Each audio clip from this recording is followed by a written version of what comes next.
சத்தியத்திற்குள் அன்பானவர்களே, புதுச்சேரி சத்திய மார்க்க ஆலயத்தில் வாரந்தோறும் ஒவ்வொரு வாரத்தின் முதலாம் நாளிலும் சத்திய மார்க்க ஆராதனை முறைமை நிறைவேற்றப்படுகிறது. சத்திய மார்க்க ஆராதனை முறைமையில் நிறைவேற்றப்படுகிற 3 சத்தியங்கள் மிக முக்கியமானது. 1, சுத்திகரிப்பின் செய்தி. 2, ஆராய்ச்சியின் செய்தி.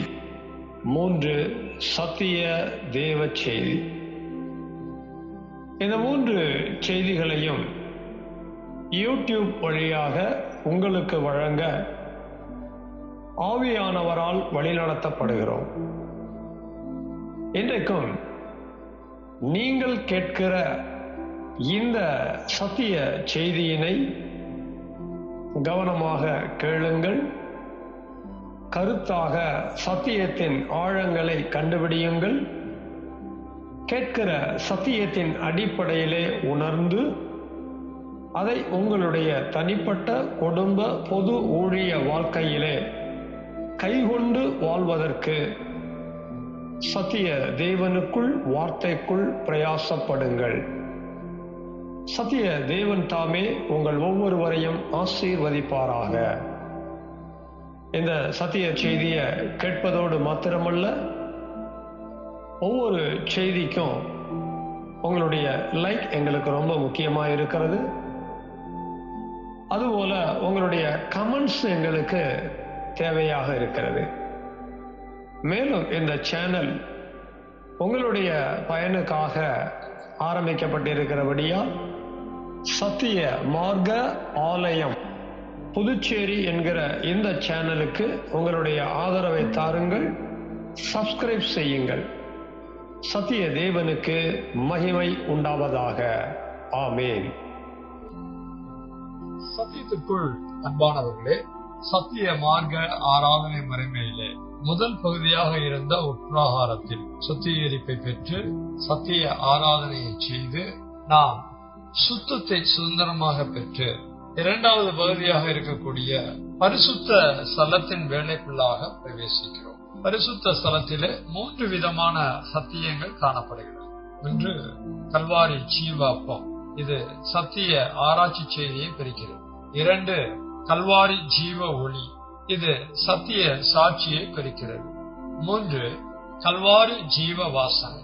இது சத்திய ஒப்பு கொடுத்தலை அனுசரிக்க வேண்டியதாக இருக்கிறது. முதலாவது நாம சத்திய ஆராய்ச்சி செய்திய கேட்க இருக்கிறோம். இந்த சத்திய ஆராய்ச்சி செய்தி என்பது ஆராதனை முறைமையிலே ஒன்று என நம்ம சாதாரணமாக எடுத்துக்கொள்ள முடியாது. அப்படியானால் இந்த சத்திய ஆராய்ச்சி செய்திய நம்முடைய தனிப்பட்ட வாழ்க்கையில செய்யணும், குடும்ப வாழ்க்கையில செய்யணும், பொது வாழ்க்கைன்னு சொல்லக்கூடிய சபையில இதை நிறைவேற்றணும். எதற்காக இதை நாம செய்யணும் அப்படின்னா, இந்த பூமியில உயிர் வாழ்ந்து வருகிற நம்முடைய ஜீவனை பாதுகாத்துக் கொள்ள வேண்டும். நமக்குள்ள ஆவி ஆத்துமான ஜீவன்கள் இருக்கு. அவ்வப்போது நம்முடைய வாழ்க்கையில இந்த 2 பகுதிகள்ல பிசாசு மரணத்தை கொண்டு வந்துகிட்டே இருப்போம். கொஞ்சம் கொஞ்சமா மரணத்தை கொண்டு வந்து 2ஐயும் சாகடிச்சிடும்.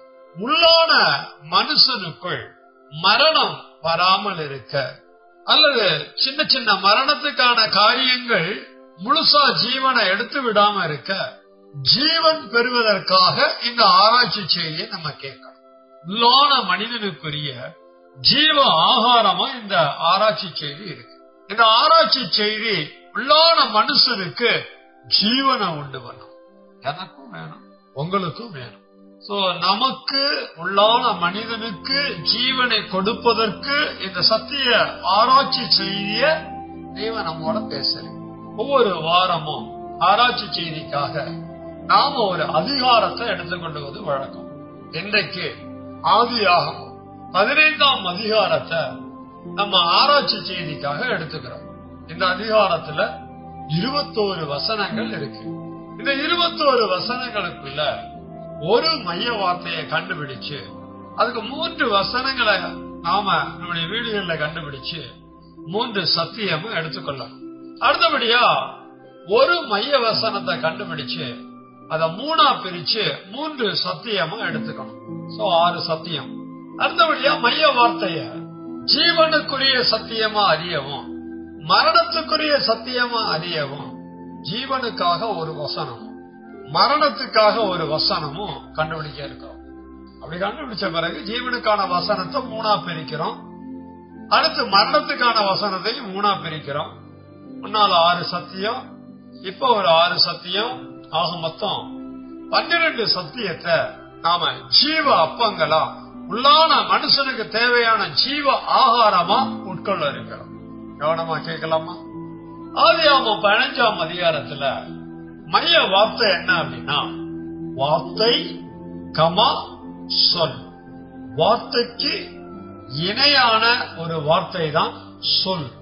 1ஆம் வசனத்திலையும் 4ஆம் வசனத்திலையும் இந்த மைய வார்த்தையானது காணப்படுகிறது. 1ல வார்த்தை ஒரு முறையும் 4ல வார்த்தை ஒரு முறையும் வருது. வார்த்தைக்கு இணையான சொல் என்ற வார்த்தை 4ஆம் வசனத்துல வருது. எந்த ஒரு வார்த்தை 3 முறை ஒரு அதிகாரத்துல வருகிறதோ அது அந்த அதிகாரத்தினுடைய மைய வார்த்தைய நம்ம எடுத்துக்கிறோம். இப்ப வார்த்தை சொல் இது ரெண்டையுமே நம்ம எப்படி புரிஞ்சுக்கணும் அப்படின்னா, வார்த்தை என்ற அடிப்படையில எடுத்துக்கொள்ளுகிறோம். வார்த்தைய விளங்கிக்கணும். பொதுவா மனிதன் தன்னுடைய வாயினால பேசுகிறான். மனிதன் பேசும்போது அவனுடைய பேச்சுல பல வார்த்தைகள் வெளிப்படுகிறது. உலகத்துல எல்லாருமே பேசுறோம். பேசும்போது பல வார்த்தைகள் வெளிப்படுகிறது. வார்த்தை என்பது மனிதனுடைய பேச்சையும், மனிதனுடைய பேச்சு என்பது மனிதனுடைய ஆவியையும் குறிக்கிறது. மனிதனுடைய வார்த்தை மட்டும்தான் வார்த்தையா அப்படின்னா இல்ல. தெய்வத்துக்கும் வார்த்தை இருக்கு, தேவ தூதருக்கும் வார்த்தை இருக்கு. சோ தேவ தூதர்களும் பேசுறாங்க, மனிதர்களும் பேசுறாங்க, தெய்வமும் பேசுறார். அப்படியானால் தேவன் பேசும்போது தேவனுடைய வார்த்தை, தேவ தூதர்கள் பேசும்போது அது தேவ தூதருடைய வார்த்தை, மனிதர்கள் பேசும்போது அது மனிதனுடைய வார்த்தை. யார் பேசுகிறாரோ அவருடைய வார்த்தை அவருடைய ஆவியை குறிக்கிறது, அல்லது அவருடைய ஆவியின் மூலமாக பேசப்பட்டு வார்த்தைகள் வெளிப்படுகிறது. இந்த உலகத்துல எவ்வளவு பேர் பேசுறாங்க. சில பேருடைய பேச்சை கேட்க அவ்வளவு ஆவலா இருப்பாங்க. உலகத்துல பாத்தீங்கன்னா சொற்பொழிவாளர்கள் இருக்கிறாங்க, சினிமாவை சேர்ந்த அறிவா பேசக்கூடிய மக்கள் இருக்கிறாங்க, அரசியல் தலைவர்கள் எடுத்துக்கிட்டீங்க அப்படின்னா அப்ப பல மனங்களை கவரக்கூடிய அளவிற்கு பேச்சாளர்கள்லாம் இருக்கிறாங்க. எல்லாருடைய பேச்சிலுமே வார்த்தைகள் வெளிப்படும். இந்த உலகத்துல எவ்வளவு பேரும் புகழும் வாய்ந்த உயர்ந்த மனிதனா கருதப்படுகிற ஒரு மனிதனுடைய வார்த்தை பேச்சா இருந்தாலும் எல்லாத்தை விட உன்னதமான பேச்ச, உன்னதமான வார்த்தைய பேசக்கூடிய, வார்த்தையை வெளிப்படுத்தக்கூடியது யாருன்னு பாத்தீங்கன்னா நம்முடைய சத்திய தெய்வம். உலக மனிதனுடைய வார்த்தையை காட்டிலும், தேவ ஜனங்களுடைய வார்த்தைகளை காட்டிலும் எல்லாரையும் உண்டு பண்ணின தேவனுடைய வார்த்தை எத்தனை முக்கியமானது, எத்தனை மேன்மையானது, எத்தனை உயர்ந்தது. வார்த்தைங்கிற மைய வார்த்தைய பல நேரங்களில் நம்ம கேட்டிருக்கிறோம். தேவனுடைய வார்த்தையை பொறுத்தவரையில, சத்திய தெய்வத்தினுடைய வார்த்தையை பொறுத்தவரையில அத பால்னு கேட்டிருக்கிறோம், தேன்னு கேட்டிருக்கிறோம், பொன் அப்படின்னு கேட்டிருக்கிறோம். எத்தனையோ ஒப்புவமையோடு நம்ம கேட்டிருக்கிறோம். இன்னும் தெளிவா சொல்ல போனா தேவனுடைய வார்த்தை ஜீவன், தேவனுடைய வார்த்தை வல்லமை, தேவனுடைய வார்த்தை பட்டயம். எத்தனையோ காரியங்களோட ஒப்பிட்டு நம்ம வேதத்துல பார்க்கலாம்.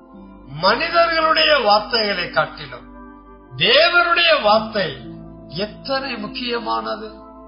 இன்னைக்கு நம்ம வார்த்தை என்று சொல்லப்படுகிற மைய வார்த்தைக்கு நாம என்ன மாதிரியான ஆராய்ச்சிகளை செஞ்சு கண்டுபிடிக்கணும் அப்படின்னா, 3 வசனங்களை கண்டுபிடிக்கணும் அப்படின்னா, 1 பிதாவின் வார்த்தை, 2 குமாரன் இயேசுவின் வார்த்தை, 3 பரிசுத்த ஆவியானவரின் வார்த்தை. வீடுகள்ல போயிட்டு பிதாவின் வார்த்தை பைபிள்ல எங்க வருது, இயேசுவின் வார்த்தை பைபிள்ல எங்க வருது, பரிசுத்த ஆவியானுடைய வார்த்தை பைபிள்ல எங்க வருது, அதெல்லாம் கண்டுபிடிக்கணும்.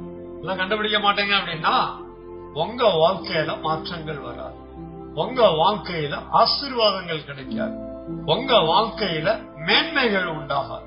ரொம்ப கஷ்டம். வார்த்தை ஜீவனா இருக்கும் போது அதை நீங்க தேடல, ஆராயல, தியானம் பண்ணல அப்படின்னு எப்படி நீங்க ஜீவனோட வாழ முடியும்? அல்லது எப்படி ஜீவனுக்குரியவர்களா உங்க வாழ்க்கைய நடத்த முடியும்?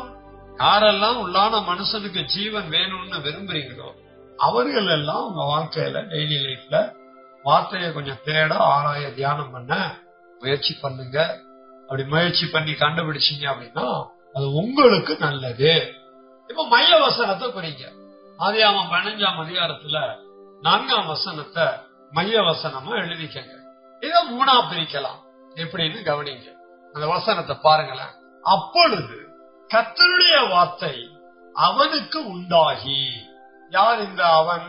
ஆபிரகாமை குறிக்கிறது. ஆபிரகாமுக்கு என்ன உண்டாகுதுன்னு பாத்தீங்கன்னா கர்த்தருடைய வார்த்தை ஒன்று. அடுத்து 2வது சத்தியம் என்ன அப்படின்னா, அப்படி கர்த்தருடைய வார்த்தை உண்டாகி, இவன் உனக்கு சுதந்திரவாளி அல்ல. எவன் உனக்கு? ஆபிரகாமுக்கு எலியேசர் ஒரு வேலைக்காரன். ஆபிரகாமுக்கு வயசான காலத்திலையும் பிள்ளை இல்ல. ஆனா அவங்கிட்ட வேலை செஞ்ச எலியேசருக்கு பிள்ளை இருக்கு. ஆபிரகாம் தனக்கு பிள்ளை இல்லைன்னு சொல்லி தன்னுடைய வேலைக்காரனுடைய மகனை தன்னுடைய சுதந்திரவாளியை போல கருதணும். அதனாலதான் தெய்வம் சொல்றாரு, இவன் உனக்கு சுதந்திரவாளி அல்ல. 2வது காரியம்.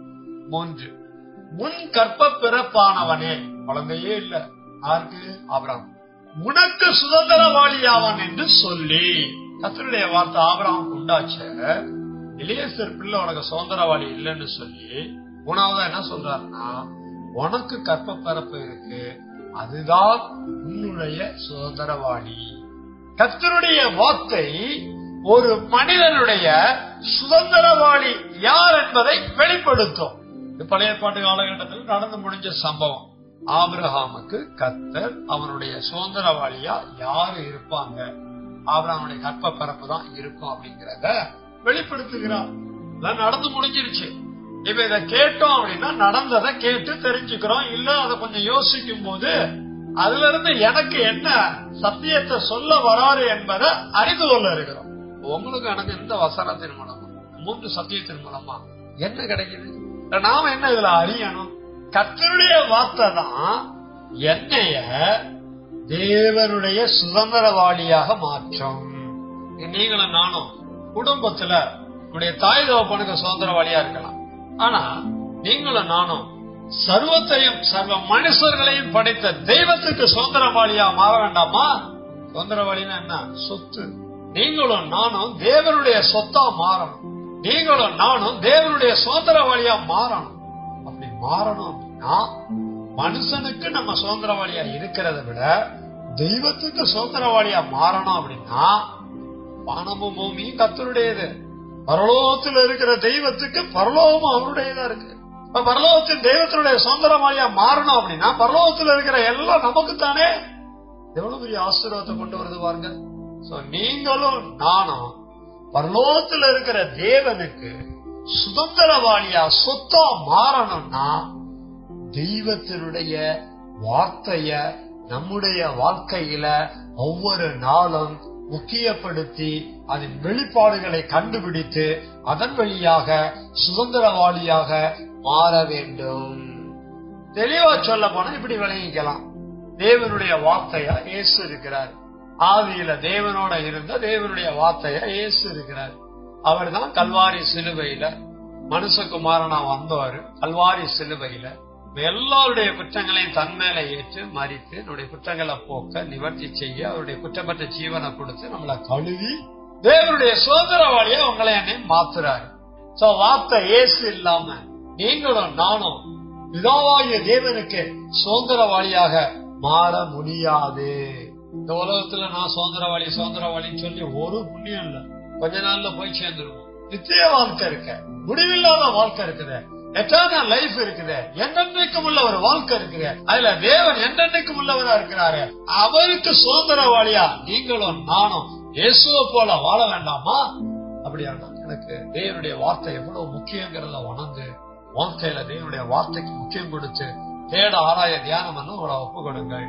இப்ப மைய செய்தியில வார்த்தைக்கு ஜீவன் சம்பந்தப்பட்ட வசனம் என்ன அப்படின்னா 2 தெசலோனிக்கேயர் 2:15 குறிங்க. அடுத்தபடியா வார்த்தைக்கு மரணம் சம்பந்தப்பட்ட ஒரு வசனம் சொல்றேன், குறிங்க. யோவான் 12:47 2 வசனங்களை நம்ம குறிச்சாச்சு. இப்ப முதல்ல வார்த்தையோடு தொடர்புடைய ஜீவனுக்கான வசனத்தை நம்ம வாசிக்க கேட்போம். எல்லாருடைய கண்களை வேதத்துல பதிக்க வைக்கிறீங்களா? 2 தெசலோனிக்கேயர் 2:15. தெசலோனிக்கேயருக்கு எழுதின 2ஆம் நிருபத்துல அப்போஸ்தலனாகிய பவுல் இப்படி எழுதுறார், சகோதரரே. நம்ம எப்படி நினைக்கலாம், சகோதரிகளே, சகோதரரை மட்டும் பார்த்து இந்த வசனம் சொல்லப்படல. சபையில இருக்கிற சகோதரிக்கு இந்த வசனம் தேவை. நீங்கள் நிலை கொண்டு, தெசலோனிக்கேய சபை மக்கள் நிலை கொண்டு, 1வது சத்தியம். வார்த்தையினாலாவது நிருபத்தினாலாவது, வார்த்தையினாலாவது 2வது சத்தியம், நிருபத்தினாலாவது 3வது சத்தியம். சோ வார்த்தையினாலாவது நாங்கள் உங்களுக்கு உபதேசித்த முறைமைகளை கைகொள்ளுங்கள், 2வது சத்தியம். நிருபத்தினாலாவது நாங்கள் உங்களுக்கு உபதேசித்த முறைமைகளை கைகொள்ளுங்கள், 3வது சத்தியம். நீங்க எதுல நிலை கொண்டு நிக்கணும்? நிலை கொண்டு அப்படின்னா நிலைச்சு நின்னு வாழணும். சபைக்கு வர்றாங்க, எத்தனை பேரு சபையில நிலைச்சு நின்னு வாழ முடியுது? ஐயோ இங்க போனா 3 மணி நேரம் நடத்துறாங்க, ஐயோ இங்க போனா சுத்தம் பண்ணணும், நீ ஏதோ குற்றம் பண்ணுங்கிற மாதிரியே நம்மளை கஷ்டப்படுத்தி பேசுறாங்க. நம்ம ஏதோ தெரியாம ஒரு சின்ன தப்பு பண்ணாலும் அதை கொண்டு வந்து நடுப்புல நிப்பாட்டிடுறாங்க. ஆராய்ச்சி செய்திக்கிறாங்க, நீங்க வசனம் கண்டுபிடிக்கிறாங்க, தேடுங்கிறாங்க, ஆராய்கிறாங்க, தியானம் பண்ணுங்கிறாங்க. ஏதோ வந்தோமா கேட்டோமா போனோமான்னு இருக்க முடியல. நமக்கு வீட்டுல இதை பண்ணியா அதை பண்ணியா, வசனம் கண்டுபிடிச்சியா, எழுதினியா, போட்டியா, வந்தியா, சொன்னியா, செஞ்சியான்னு கேள்வி மேல கேள்வி கேட்கிறாங்க. சத்திய தேவ செய்தி இருதயத்துல தேவன் எழுதுறாருன்னு சொல்றாங்க. அதன்படி வாழ தீர்மானம் எடுன்னு சொல்றாங்க. அந்த தீர்மானம் எடுத்த சத்தியத்தை வாழ்க்கையில கைவிடணுங்கிறாங்க. அப்பதான் இயேசு 2ஆம் வரியில நீ எடுத்துக்கொள்ளப்பட முடியுங்கிறாங்க. நம்ம வாழ்க்கையில சாத்தியமா? தொடர்ந்து நம்மால இங்க வர முடியாது, நீங்க சொல்றதெல்லாம் எங்களால செய்ய முடியாதுன்னு சொல்லி சபையில நிலை கொண்டு நின்று சபையில சொல்லப்பட்ட சத்தியத்தின் அடிப்படையில வார்த்தையினாலாவது, சத்தியம் சொல்றோம்ல, அதை கேட்டு செய்யக்கூடியவர்களா இருக்கிறோமா? 1 நிலைச்சிருக்கணும். 2 எப்படி நிலைச்சிருக்கணும்னா சபையில தெய்வம் நமக்கு பேசக்கூடிய வார்த்தைய சத்தியத்தை கேட்டு அதை கைகொண்டு நிலைச்சு நிக்கணும். அடுத்து பாத்தீங்க அப்படின்னா நிருபத்தினாலாவது, நிருபம் என்ன? எழுதப்பட்ட சொற்கள், சொல்னு வந்து பாருங்க. ஒண்ணு வார்த்தையில பேச்சுல, இன்னொன்னு சொல், எழுதப்பட்ட வார்த்தைகள், எழுதப்பட்ட சொற்கள். எழுதப்பட்ட சொற்கள்ல என்னெல்லாம் இருக்குதோ அதை நீங்க தேவ சமூகத்துல உட்கார்ந்து தேட ஆராய் தியானம் பண்ண எடுத்து அதுல இருக்கிற உபதேசங்களை கண்டுபிடிச்சு அதை உங்க வாழ்க்கையில நீங்க கைகொள்ளணும். இன்னும் உபதேசிச்சது, இன்னொன்னு உபதேசமா கொடுக்கப்பட்டது. எப்படி கொடுக்கப்பட்டது? எழுதி கொடுக்கப்பட்டது. இந்த 2ஐயும் வச்சு நீங்க 3வது நிலை கொண்டு உங்க வாழ்க்கைய நடத்தணும். சபைக்கு வர்றதும் போறதுமா இருக்கக்கூடாது, சபைக்கு எப்பவுமே வரணும்.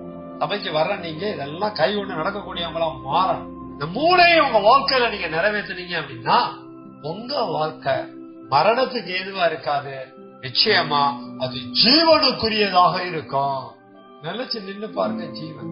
வார்த்தையின் உபதேச முறைகளை கை கொண்டு பாருங்க, எழுதப்பட்டிருக்கிற நிருபத்தில் இருக்கிற ஒவ்வொரு சொற்களையும் உங்க வாழ்க்கையில கைகொண்டு பாருங்க, அது ஜீவன். நானா இருந்தாலும் சரி, என் குடும்பமா இருந்தாலும் சரி, சபைக்கு வரக்கூடிய உடன் ஊழியர்கள் இருந்தாலும் சரி, அவங்க குடும்பமா இருந்தாலும் சரி, சபையில இருக்கக்கூடிய எந்த குடும்பமா இருந்தாலும் சரிங்க, எல்லாரும் இதை செஞ்சுதாங்க ஆகணும். ஏன்? ஜீவன் வேணும்னா இதை செஞ்சுதான் ஆகணும்.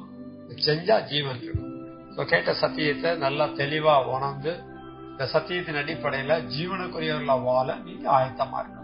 இந்த ஜீவனை எப்படி பிசாசு எடுத்து போட பார்ப்போம். அப்படி எடுத்து போட பார்க்கறானா இல்லையாங்கிறத நம்ம எப்படி கண்டுபிடிக்கிறது? இப்ப மரணத்துக்காக நம்ம குறிச்ச வசனம் யோவான் 12:48 எல்லாரும் கண்கள்ல பாருங்க.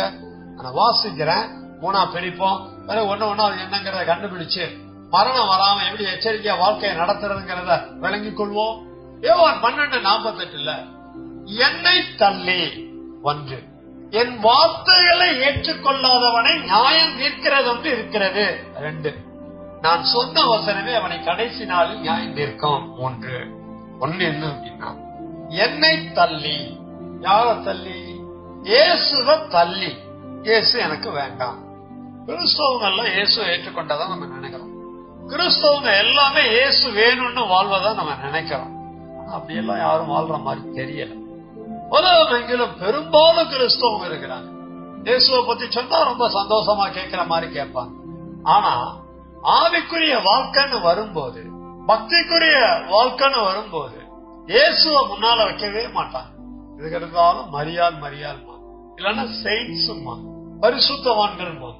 இயேசுவை அப்படியே தள்ளி கொண்டு போயிடுவாங்க ஓரத்துல. ஏதோ சாங்கியத்துக்கு வைக்கிற மாதிரி இயேசுவை வச்சுக்குவாங்களே ஒழிய இயேசுவெல்லாம் எல்லாம் முன்னால வைக்கிறதே கிடையாது. எதுக்கு எடுத்தாலும் வேற யாரையாவது கொண்டு வந்து வச்சிருவாங்க. ஒரு பக்கம் செயின்ஸ் அப்படிங்கிறவங்க எல்லாம் கூட இருந்தாலும் இன்னொரு பக்கம் பாத்தீங்கன்னா ஊழியக்காரர்களை எடுத்து வச்சுக்குவாங்க. அவங்கதான் முன்னால வைப்பாங்க. இயேசு என்ன சொல்றாருங்கிறதுலாம் இப்ப முக்கியம் இல்லை. இயேசுலாம் அவங்களுக்கு முக்கியம் இல்ல, ஊழியக்காரங்க தான் முக்கியம். இயேசுதான் ஊழியக்காரங்களோட முக்கியம். ஒரு பக்கம் பாரம்பரிய சபைகள் இயேசுவை தள்ளிட்டாங்கன்னு நினைக்கிறோம். அது உண்மைதான், இல்லன்னு சொல்லல. ஆவிக்குரிய சபைகள் இயேசுவை தள்ளலாம் நினைச்சுக்கிட்டு இருக்கிறோம். ஆவிக்குரிய சபைகள்ல இயேசுவை விட இன்னைக்கு அதிகமா ஊழியர்களை முன்னால வைக்கிறாங்க. எல்லாம் ஃபெமிலியர் மினிஸ்ட்ரி, ரொம்ப ஃபெமிலியரா இருக்கக்கூடிய ஊழியர்களை முன்னாடி வைக்கிறாங்க. பெரிய பெரிய ஊழியங்கள்ல பெரிய பெரிய ஊழியக்காரா இருக்கிறாங்க பாருங்க, அவங்களதான் முன்னால வைக்கிறாங்க. அவங்கள முன்னால வைக்கிறாங்கன்னாவே இயேசுவை தள்ளிட்டாங்கன்னு அர்த்தம். இன்னும் இயேசுவை தள்ளுனதுக்கு சரியான அடையாளம் என்ன அப்படின்னா, இயேசுவின் வார்த்தைகளை ஏற்றுக்கொள்றது கிடையாது. இயேசு பைபிள் என்னெல்லாம் சொல்லி வச்சிருக்கிறார், இயேசு வாழ்ந்த காலங்கள்ல என்னெல்லாம் பேசி இருக்கிறார், இயேசு பேசுன அவருடைய வாயின் பேச்சில இருந்து என்ன மாதிரியான வார்த்தைகள் எல்லாம் வெளிப்பட்டு இருக்குது. எத்தனை வார்த்தைகளை நம்முடைய வாழ்க்கையில நிறைவேற்றிட்டோம். எதையாவது ஏற்றுக்கொண்டாதானே அதை நிறைவேற்ற முடியும். ஆவியில் எளிமை உள்ளவர்கள் பாக்கியவான், இதை ஏற்றுக்கொண்டு இருக்கிறாங்களா? இருதயத்தில் சுத்தம் உள்ளவர்கள் பாக்கியவான், இதை ஏற்று இருக்கிறாங்களா?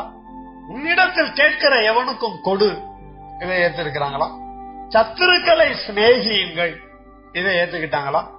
புறஜாதி மனுஷங்கிட்ட போய் இயேசுவின் வார்த்தைகளை சொல்லும் போது அவன் ஏத்துக்கிறது இல்ல. இயேசு அவனுக்கு வேண்டாம், இயேசுவின் வார்த்தைகளை அவன் ஏற்றுக்கொள்ளல. ஆனா கிறிஸ்தவன்னு சொல்றோம், ஆவிக்குரிய வாழ்க்கையை நடத்துறோம்னு சொல்றோம், நான் இயேசுவை தள்ள மாட்டேங்க அப்படின்னு சொல்றோம், இயேசு எனக்கு முக்கியங்கன்னு சொல்றோம். ஆனா இயேசுவின் வார்த்தைகளை ஏற்றுக்கொள்வதில்லை. ஏற்றுக்கொள்வதுன்னா என்ன? பைபிள் தான் படிப்பீங்க, பிரசங்கெல்லாம் கேட்பீங்க, ஆனா வாழ்க்கையில நிறைவேற்றல அப்படின்னா பழைய வார்த்தைகளை நீங்க தள்ளுங்கன்னு அர்த்தம். வீட்டாரே சத்துருக்கள்னு சொல்லுது. உன் மனைவியை உன்னால சிநேகிக்க முடியுதா? கணவன் அவனால சிநேகிக்க முடியுதா? மாமனார மாமியார சிநேகிக்க முடியுதா? இயேசுவின் வார்த்தைகளை ஏற்றுக்கொள்ளாத ஒரு மனநிலையோட நீ வாழ்க்கை நடத்திட்டு இருக்கிற. எப்படி இயேசு வரும்போது போவ? இயேசுவை தள்ளி மரணத்துக்குரிய காரியம். இயேசுவின் வார்த்தைகளை தள்ளி அது மரணத்துக்குரிய ஒரு வார்த்தை. இப்படி எல்லாம் நீ பண்ணன அப்படின்னா மரணத்துக்குரிய ஒன்ன இயேசு சொன்ன வார்த்தைகள் எல்லாம் கொண்ட அவருடைய வசனமே கடைசி நாள்ல நியாயம் தீர்க்கும். இயேசுவின் வார்த்தைய இயேசுவை தள்ளி இயேசுவின் வார்த்தைகளை ஏற்றுக்கொள்ளாம உன் வாழ்க்கைய நடத்தினா இயேசு சொன்ன ஒவ்வொரு வசனமும் உன்னை கடைசி நாள்ல நியாயம் தீர்க்கும். எதுக்கு? நித்திய ஜீவனுக்காக வாழவும் இல்ல, நித்திய மரணத்துக்குள்ள தள்ளப்பட. நீ அவரை தள்ளில, அவர் உன்னைய தள்ளுவாரு. எதை வச்சு தள்ளுவாரு? வார்த்தையை நீ ஏற்றுக்கொள்ளல, அவருடைய வசனத்தை வச்சே தள்ளுவாரு. நியாயத்தீர்ப்புல புத்தகம் திறக்கப்படும். இந்த வசனத்தின்படி நீ வாழல, இப்படி வாழ்ந்திருக்கிற. இந்த வசனத்தை நீ நிறைவேற்றல, நீ இப்படி வாழ்ந்திருக்கிற. இந்த வசனப்படி நீ வாழாதனால நீ இங்கதான் போகணும். எங்க? நித்திய நரகம், நித்திய நிந்த, நித்திய வாத. உங்களை நித்திய ஜீவனுக்கு கொண்டு போகணுமா, நித்திய மரணத்துக்கு கொண்டு போகணுமா அப்படிங்கறத நீங்க தான் முடிவு பண்ணணும். வார்த்தையினாலாவது நிருபத்தினாலாவது நாங்கள் உங்களுக்கு உபதேசித்த முறைமைகளை கைகொள்ளுங்கள், அதுல நிலைச்சிருங்கன்னு சொல்லி இருக்கு. அது ஜீவன். இயேசுவை தள்ளி அவர் சொன்ன வார்த்தைகளை ஏற்றுக்கொள்ளாம கடைசியில் அவர் சொன்ன வசனம் எல்லாம் உங்களை நியாயம் தீர்த்து நித்திய மரணத்துக்குள்ள கொண்டு போகுது அப்படின்னா அது எத்தனை மோசமான முடிவு. அவைக்கு வரக்கூடிய நீங்க, சத்திய மார்க்கத்தாரா இருக்கக்கூடிய நீங்க, உங்க வாழ்க்கையில உங்க வார்த்தைக்கே நீங்க முக்கியம் கொடுக்கறீங்களா, இல்ல உங்களை உண்டாக்குன உங்களுடைய தெய்வத்தினுடைய சத்திய வார்த்தைக்கு முக்கியம் கொடுக்கறீங்களா? அதை ஏத்துக்கிட்டீங்கன்னா அதுல ஜீவன் இருக்கு, அதை கைகொண்டீங்கன்னா அதுல ஜீவன் இருக்கு. கேளுங்க, ஏற்றுக்கொள்ளுங்க, அதை கைகொள்ளுங்க, அது உங்களுக்கு ஜீவனா மாறும். கேட்கவும் மாட்டேன், கேட்கிற மாதிரி நடிப்பேன், ஏற்றுக்கொள்ளவும் மாட்டேன், சோ அதனுடைய வாழவும் மாட்டேன் அப்படின்னா நித்திய மரணத்துக்காக நியாய தீர்ப்புலதான் போய் நீங்க நிக்கணும். வார்த்தை எவ்வளவு முக்கியம் பாத்தீங்களா? அது குறிப்பா தேவனுடைய வார்த்தை, பிதா குமார் பரிசுத்தாவினுடைய வார்த்தை உங்களுக்கு எனக்கும் வாழ்க்கையில எவ்வளவு முக்கியங்கிறத பாத்தீங்களா? இந்த உலகத்துல மட்டும் இல்லைங்க, உலகத்தையும் உங்களுக்கு எனக்கு தீர்மானம் பண்றது அவருடைய வார்த்தை தான். நாம நம்முடைய வாழ்க்கைய எதன் அடிப்படையில நடத்தி கொண்டிருக்கிறோங்கிறத கண்டுபிடிச்சு நம்முடைய அணுகிற வாழ்க்கையில ஒவ்வொரு நாளும் தேவனுடைய வார்த்தையை முக்கியப்படுத்தி, தேவனுடைய வார்த்தையை மேன்மைப்படுத்தி, தேவனுடைய வார்த்தையை தேட ஆராய தியானம் பண்ண என் வாழ்க்கையை நடத்தி இருக்கிறான்னு சொல்லி நம்ம கண்டுபிடிக்க வேண்டாமா? எல்லாரும் எளிமைக்கிறோம், எல்லாரும் எளிமைக்கிறோம். உங்களை பெற்றவங்க அவங்க சொல்லக்கூடிய வார்த்தைகளை நீங்க கேட்காம, உங்க வார்த்தைக்கு நீங்க மதிப்பு கொடுக்காம, உங்க இஷ்டம் போல உங்க வாழ்க்கையை நடத்தினா உங்க பெற்றவங்களுக்கு உங்களை பிடிக்குமா? இல்ல உங்க பெத்தவங்க தான் கடைசி வரை அவங்களை ஏத்துக்குவாங்களோ? மனிதனே தன்னுடைய வார்த்தைகளை தன்னுடைய பிள்ளைகள் கேட்காம அதன்படி வாழாம இருக்கும். அந்த பிள்ளை மேல இருக்கிற அந்த பற்று இல்லாம போய் அந்த பிள்ளைய தள்ளுது. அந்த பிள்ளைக்குரிய எல்லா உரிமைகளையும் கொடுக்கறது இல்லையே, பிள்ளைய மதிக்கிறது இல்லையே, பிள்ளைய வச்சுக்கிறது இல்லையே. கர்த்தராகிய இயேசு கிறிஸ்துவின் ஜீவனால கழுவப்பட்டு தேவனுடைய சுதந்திரவாளியா சபைக்குள்ள கொண்டு வரப்பட்டு வைக்கப்பட்ட நீங்க நான் தேவனுடைய வார்த்தை எவ்வளவு முக்கியங்கிறத உணர்ந்து, அந்த வார்த்தை இல்லாம நான் தேவனுக்கு சுதந்திரவாளியா மாறி இருக்க முடியாது. தேவனுக்கு சுதந்திரவாளியா மாறின நான் தேவனுடைய சுதந்திரவாளியா தேவனுடைய வார்த்தையை கொண்டு என்னுடைய வாழ்க்கைய நடத்தணும்னு சொல்லி இதுவரைக்கும் தேவனுடைய வார்த்தையை தேட ஆராய தியானம் பண்ண என்னுடைய வாழ்க்கையில முயற்சி பிரயாசம் எடுக்காம இருந்தோம் அப்படின்னா அந்த குற்றம் நான் உணர்ந்து மணந்தேன். இன்னையில இருந்து எனக்கு நேரம் கிடைச்சா ஒரு நாளைக்கு கொஞ்ச நேரம் ஒதுக்கி பிதாவின் வார்த்தைய, குமாரனின் வார்த்தைய, பரிசுத்தாவினுடைய வார்த்தைய, ஜீவனை நான் தேடுவேன், ஆராய்வேன், தியானம் பண்ணுவேன்னு சொல்லி நடந்திருக்கலாமா? இந்த மனிதனுடைய சுதந்திரவாளியா நம்ம இருக்கலாம். எவ்வளவு காலம்? கொஞ்ச காலம். ஆனா நித்தியமா இருக்கிற தேவனுக்கு சொந்தமா அவருடைய சொத்து, அவருடைய சுதந்திரவாளியா நீங்களும் நம்முடைய வாழ்க்கையை நடத்தணும் அப்படின்னா தேவனுடைய வார்த்தை எனக்கு வெளிப்பட வேண்டுமே. தேவனுடைய வார்த்தையிலே எனக்கு வெளிப்பாடு உண்டாகாத தேட ஆராய தியானம் பண்ண என்ன ஒப்பு கொடுக்க வேண்டுமே. அப்பதானே சுதந்திரவாளியா மாறும். அவருக்கு சுதந்திரவாளியா மாறினா அவரையும் அவருடைய வார்த்தையையும் தள்ளாம நியாய தீர்ப்புக்கு விலக எனக்கு இதுவரை கொடுக்கப்பட்டதான தேவனுடைய வார்த்தைகளை, பேசப்பட்ட சத்தியங்களை, எனக்காக எழுதப்பட்டிருக்கிற நிறுவங்களை, வார்த்தைகளை, சொற்களை, வாழ்க்கையில அந்த உபதேசம் முக்கியம்னு சொல்லி அதை கை கொண்டு நிலைச்சு வாழ, ஜீவனுக்குரியவனா வாழ என ஒப்பு கொடுக்கிறேன்னு சொல்லி மனம் திரும்பினர்களாக இந்த அதிகாரத்தை சுதந்திரிக்க ஆதியாகமம் 15 அதிகாரத்துல இருக்கிறதான ஜீவன் நமக்கு சொந்தமாக கைகளை வைப்போமா? நான் சொல்லக்கூடிய அறிக்கை என்னோட கூட சேர்த்து சொல்லலாமா? சத்திய தோப்பன், சத்திய குமாரன் இயேசுவின் நாமத்தில், சத்திய ஆவியானவரின் துணையோடு ஆதியாகமம் 15 அதிகாரத்துக்காக பிதா, குமாரன், பரிசுத்த ஆவியானவருடைய தெய்வீக நாமங்களை கூடா கோடி அல்லேலூயா, ஓசியானா, ஸ்தோத்திரங்களை சொல்லி துதிக்கிறோம். இந்த அதிகாரத்தில 12 சத்தியங்களை எங்களுக்கு வெளிப்படுத்தி எங்களுடைய ஜீவ ஆகாரமா எங்களுக்கு கொடுத்தபடியினால் நமக்கு கூடா கோடி நன்றி செலுத்துகிறோம்.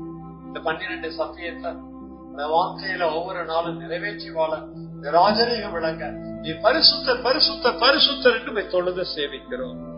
விசேஷமாக எங்களுடைய அனுதின வாழ்க்கையில பிதா, குமாரன், பரிசுத்த ஆவியானுடைய தெய்வீக வார்த்தையை தேட ஆராய தியானம் கொடுக்கும். அந்த வார்த்தையின் மூலமாக தேவனுக்கு சுதந்திரவாளியாக வாழவும், ஒருபோதும் இயேசுவை தள்ளாமல் அவருடைய வார்த்தையை ஏற்றுக்கொண்டு நியாய தீர்ப்புக்கு விலகி எனக்காக கொடுக்கப்பட்ட வார்த்தைகளையும் நிருபத்தின் சொற்களையும் ஏற்று அதன்படி கைகொண்டு நிலைச்சு வாழ, வார்த்தை இயேசு வரும்போது எடுத்துக்கொள்ளப்பட ஆயத்தப்பட நித்திய ஜீவனுக்குரிய பாத்திரமாக மாற அனுகிரகம் உண்டாகும்படி ஜெபிக்கிறோம். சத்திய இயேசுவின் நாமத்தில் சத்திய ஆவியானவரின் துணையோடு ஜெபிக்கிறோம். சத்தியம் உள்ள பிதாவே, ஆமென்.